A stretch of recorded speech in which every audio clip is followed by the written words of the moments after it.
Welcome to YouTube, a platform where people create videos on various topics, but sometimes things can take an unexpected turn, especially when dealing with powerful criminal organizations. In this video, we'll discuss 7 YouTubers who face serious consequences after crossing paths with cartels. Number 7. Juan Luis Lagunas Rosales. Juan Luis Lagunas Rosales, known as El Pirata de Culiacán, transformed into a popular YouTuber in Mexico. He was born in Sinaloa, Mexico, in a small town called Villa Juarez, near the hometown of the notorious drug lord El Chapo Guzman. Juan faced difficult times from a young age, lacking a father figure, and with a mother who was struggling financially. He resided with his grandmother. When he turned 15, he left his homeland and ventured to Culiacán, seeking employment opportunities. He dropped out of college and began washing vehicles to support himself. However, during this time, he started drinking a lot, which became a troubling habit. This troubling habit earned him the title of El Pirata de Culiacán, which means the Pirate of Culiacán. Juan became famous on YouTube by posting videos in which he drank large quantities of whiskey and beer to pass out. As a result, he became popular, amassing over 1 million followers on Facebook and over 300,000 on Instagram by the age of 17. Many people on social media were curious about him. Watching a young man like him drink alcohol was quite attention-grabbing for many people. It was mainly his humorous and crazy nature that attracted a lot of people to him. Given his popularity with teenagers, he even went to be a star in music videos. Juan became popular on Instagram by posting photos of himself with big guns, lots of money, and girls wearing revealing clothes. Even though he wanted to be a musician, people were more interested in his wild lifestyle. He gained fame in the Mexican music scene because of his excessive alcohol consumption, often leading him to pass out. At 15, Juan went viral with a video called The One with the Red Label. It showed him drinking whiskey and the aftermath. This video changes his life, making him famous for the drinking. Even though he did other jobs like washing dishes and cars, he enjoyed the attention he got for his wild behavior. During this time, Juan became friends with Beto Sierra, who was a big deal on social media in the Mexican music scene. Beto knew a lot about using social media and was great at connecting people online. Juan and Beto teamed up and used their skills to grab people's attention online. Beto helped Juan figure out how to make better content and how to become more popular online. Their teamwork paid off, and people liked what they were doing. As Juan became more famous, he started trying out different things besides just making viral videos. Because of his daring personality and connections in the music scene, he got chances to do other cool stuff. It showed how powerful the internet can be in turning regular people into stars, especially if they've got unique talents. Juan, known as the Pirate, arranged for a song to be made about him, similar to how drug traffickers sometimes do. The song talks about him being bold, carrying a gun wherever he wants, and challenging his enemies, even if they seem tough. To boost his image as the Pirate, Juan started selling merchandise with his name on it,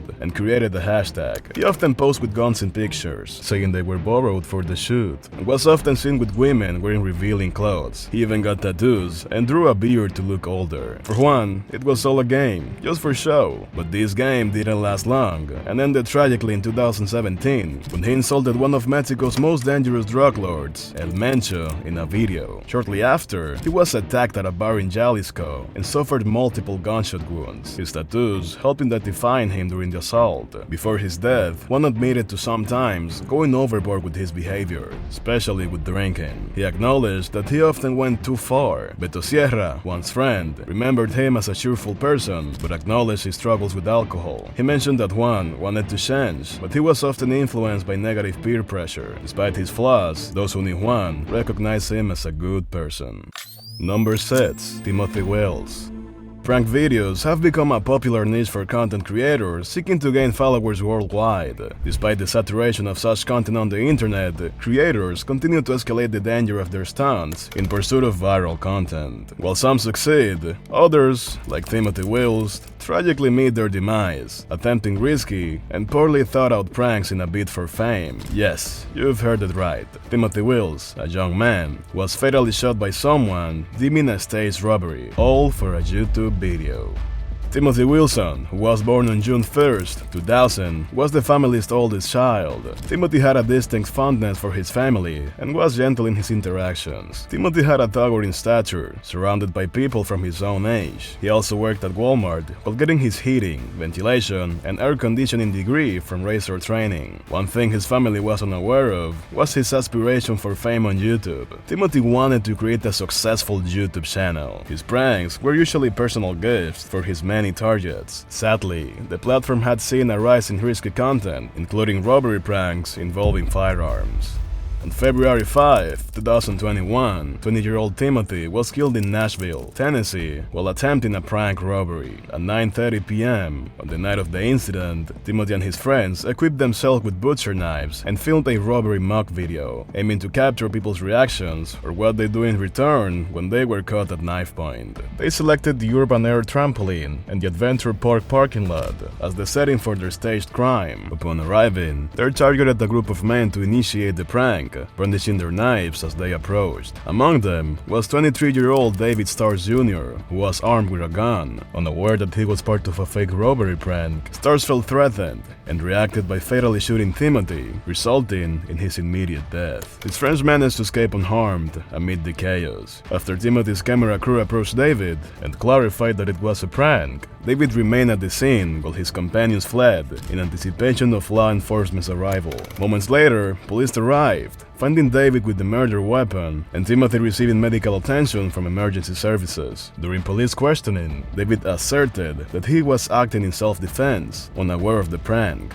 A lawyer representing him stated that while some might label it as a prank, it had clearly gone wrong. This perspective helped to fend off potential charges against David, particularly considering the history of similar mishaps involving YouTube pranks. Still, not a week had passed since the fatal shooting, and in an interview, Timothy's grandmother said that she had no idea that Tim had been making videos on YouTube. She just hopes that people learn from his tragedy and become more aware of the potential pitfalls of trying to earn money on social media. Number 5. Leslie Ann Pamela Montenegro. Leslie Ann Pamela Montenegro, also recognized as Nana Pelucas on screen, tragically met her demise following an encounter with a cartel. Allegedly, she was fatally shot for divulging information about the cartels in some of her content. Leslie, a fervent vlogger and journalist, delighted in sharing daily vlogs, makeup tutorials, and political commentary on her channel. She became renowned for her signature big curly black wig, red lipsticks, and glasses, embodying the flamboyant persona of Nana Pelucas, which contributed to her eccentric charm. Frequently, she would venture into supermarkets in character to engage with locals, who embraced her presence, ultimately propelling her into fame. Leslie began incorporating her character, Nana Pelucas, into her political videos, where she fearlessly criticized and exposed corrupt government officials in Acapulco. Despite the serious subject matter, she infused her messages with humor. However, in Mexico, challenging politicians or cartels can be perilous, given the suppression of freedom of speech. Leslie's outspokenness drew the anger of the independent cartel of Acapulco, resulting in death threats and menacing banners accusing her of opposition. Despite vehemently denying any ties to cartels and asserting the accuracy and integrity of her channel's content, Leslie's fate took a tragic turn in 2018. While working a night shift at her restaurant, she was ambushed by two individuals who ordered beers before opening fire, fatally shooting her 3 times in the head. One of the assailants, known as El Pepas, who was affiliated with the independent cartel of Acapulco, was later apprehended. However, a startling twist unfolded during the trial. Despite the abundance of proof of El Pepas, the presiding judge brushed off the charges, mentioning a purported loss of substantial proof. This verdict illuminated the worrying fact that judges and cops usually fall prey to bribery or intimidation, permitting cartels to operate with impunity. Within this tangled web of corruption, Leslie's perpetrators continued to evade accountability. Acapulco, where this sad story happened, and became the world's second most dangerous city in 2016, even having the United States warning people not to go there. Even though Acapulco used to be peaceful and popular with tourists, violence and insecurity are now common. Leslie's murder happened in this troubled city, showing how free speech is restricted in Mexico. Leslie wanted to make things better by showing everyone what was wrong in Acapulco, hoping the Mexican government government would listen. Even though there are gangs and corrupt politicians, Leslie bravely tells the truth about the violence in the country, but she didn't realize how deep the corruption went. She bravely stood up with the cartel, but sadly, it cost her life. Her story shows that Mexico needs big changes to stop corruption, make the law stronger, and let people speak freely. Number 4. El Compa Jorge. Have a look at this YouTuber. Rumors are spreading out about Jorge Luis, also known as El Compa Jorge, having shady connections to the infamous El Chapo cartel. He used to make videos about cars because he loved them, but things got crazy when he started investigating the cartel's business, going beyond just car vlogs. Jorge began his channel with simple vlogs and storytime videos, but eventually focused on expensive cars and his UTV collection in Culiacan. However, his flashy lifestyle attracted unwanted attention, especially from cartels, notorious for violence and intimidation. In 2021, Jorge shared the harrowing experience of being kidnapped by cartel members, leaving him traumatized and struggling with his mental health. He spent months indoors, fearing for his safety even at red lights, haunted by the constant threat of danger. In one of his vlogs on his YouTube channel, Jorge went back to where he was kidnapped, even though he really felt scared about it. He talked about how one night he was hanging out with a friend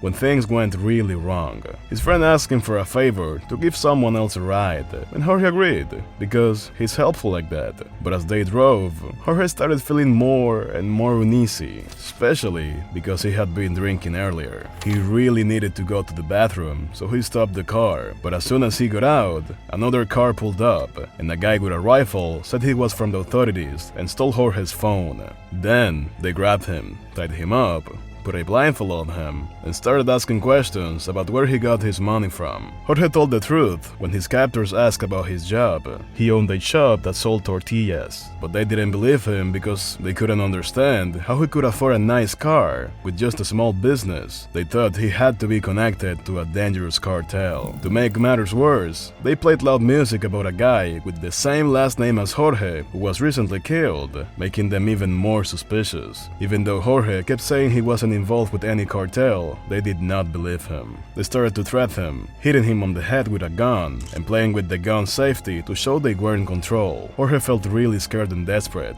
so he begged them to at least leave his body where his family could find him if they were going to kill him. Surprisingly, his plea worked. They let him go, untying him and taking off his blindfold. After Jorge's captors released him, they told him to wait 5 minutes after they left before removing his blindfold and escaping. This small act of kindness allowed Jorge to regain his freedom. Months later, he shared a storytime video about the time he unknowingly talked to one of El Chapo's son. Some people think this video attracted the attention of rival cartels. Jorge's channel was doing well, but it didn't last. On April 18, 2022, armed individuals in a car pulled up to Jorge's house as he was leaving. They shot him several times and drove off. Emergency responders tried to save him, but he died on the way to the hospital. Some people think that Jorge made a mistake by staying in the same area after his kidnapping. His killers are still out there, and the police haven't solved the case yet. Number 3. Tanner Cook.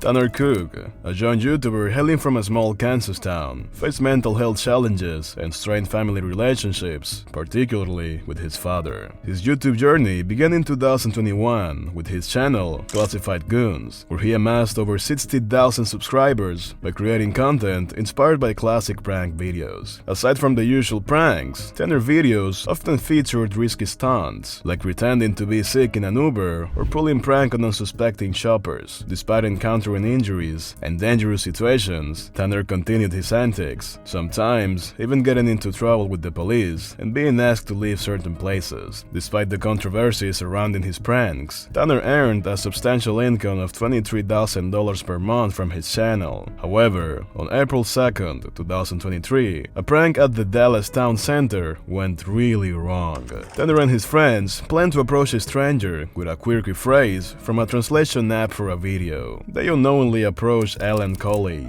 who was already on edge due to recent robberies targeting delivery drivers. Feeling threatened, Alan, who carried a weapon for protection, reacted by firing a shot at close range, hitting Tanner in the chest. Police quickly responded to the shooting and arrested Alan, while Tanner was rushed to the hospital for treatment. Following the incident, Tanner faced backlash online, with many viewers siding with Alan, labeling Tanner as a nuisance. Even jokes about his surgery circulated on his page, further worsening the situation. During the trial, Tanner explained that he aimed to create perplexing humor with his pranks, but admitted that he didn't intend to provoke fear or anger. He also confessed that he hesitated to stop the prank because of Alan's lack of reaction didn't align with the expectations for engaging content. Despite Tanner's portrayal as a whimsical prankster, the public viewed his behavior as immature and distasteful, doing damage to both his online and offline reputation. After all that incident, YouTubers reviewed the footage of the incident, which showed Tanner towering over Alan despite Alan's pleas for him to stop. Surprisingly, Alan was acquitted of some charges, but found guilty of discharging a firearm within a building. This decision left many puzzled, and Alan's legal battle continued for several months before his eventual release in December 2023. Meanwhile, Tanner got better from his injuries and resumed creating prank videos for his channel. His subscriber count nearly doubled, with a video detailing the incident garnering significant views. The comment sections on his recent videos mostly expressed negative opinions about him. Number 2. Zachary Stoner. Zachary Stoner, also known as Zach TV, was at a rap concert in Chicago. He went to his SUV for a moment, and a minivan full of gang members pulled up behind him. They shot him as he got into his SUV, hitting him in the shoulder and head. Stoner tried to drive away, but crashed into a light pole. He was targeted because he made videos about Chicago, showing parts of the city most people don't see. He shared these videos on his YouTube channel, called Zach TV. Stoner was passionate about capturing local artists on camera, often before they became well known. Some of the rappers he filmed, like Chief Keef, 600 Breezy, Queen Key, and FBG Duck, became really famous later on. His videos touched the lives of many people. His murder not only ended his life, but also exposed the secret gangs in Chicago behind it. When the police got there, they found Stoner dead in his car, with his gun nearby. Even with lots of suspects and cameras, nobody was convicted. The police eventually figured out who did it, but the prosecutors decided not to charge anyone, so the suspects were let go. The two gangs believed to be involved were the Goontown Gang and the Perry Avenue Gang. They were enemies for a long time, and often bragged about it online. Stoner was thought to be part of a gang called Goontown just because he grew up in their area, but there's more to the story. The police said Stoner's death was a fight between two groups, but that's debated. Two of the three suspects arrested mysteriously died, making it seem like a cover-up. With no clues or enough proof, the case got dropped. Stoner knew he might get attacked, as he mentioned in a video where he talked to a gang, so he carried a gun for protection, but he never got to use it. His friend T-Street survived the attack on Stoner, but got killed just before Stoner's funeral in 2018. To calm down the anger after both murders, prosecutors say that they're still considering charges, but we don't think anyone will actually get charged for either killing. Stoner's legacy lives on through his impactful videos and the artists he championed. His untimely demise serves as a stark reminder of the perils lurking beneath the surface of urban life, where artistry and danger often intersect in tragic ways. Number 1. Ruben Ortega. In the lively town of Ixtapaluca, Mexico, there lived a YouTuber named Ruben Ortega, also known as Super Chinelo. Ruben loved his hometown traditions and dances. He shared a lot of them on his YouTube channel. He wore a special red mask and often attended events and parties in his community. Ruben became popular in his town because of his videos. Even though not many people followed his channel, the ones who did, like what he did, they support him a lot because he was working really hard to show everyone how great their culture was. Ruben's sudden and violent death shocked everyone in Ixtapaluca. It happened on August 31st, 2022, when Ruben was coming home with his wife and 4-year-old son. A group of armed people attacked them out of nowhere. They shot Ruben, killing him and injuring his wife. His young son saw everything, which was really upsetting. At this day, it's still not clear why Ruben was killed, but some think it may have to do with him speaking out against corrupt Mexican political groups on social media. People heard about Ruben's death quickly on social media. A sad message was posted on his Facebook page, confirming the terrible news and thanking everyone for their support. The death of Super Chinelo deeply saddened those who looked up to him. He was devoted to sharing the beauty of Mexican culture and showing why it matters. Even his name, Super Chinelo, came from a traditional Mexican dance he loved, from Playa Capen in Morelos. Ruben's love for his heritage shone through in every interview he did during festivals and gatherings. He was determined to make sure younger people valued Mexican traditions, so those customs and values would keep going strong. His sudden loss left a big gap that would be very hard to fill. Sadly, the people who killed Ruben still haven't been caught, and the case is still unsolved, which makes people in the community feel uneasy and reminds us of the dangers faced by those who try to make things better. Super Chinelo's memory will always be cherished by those who knew him, and his death reminds us that we need justice and a world without violence and fear. Thank you so much for making it till this part of the video. If you enjoy it, please give it a like and consider subscribing. It helps us a lot to grow and to give you better content.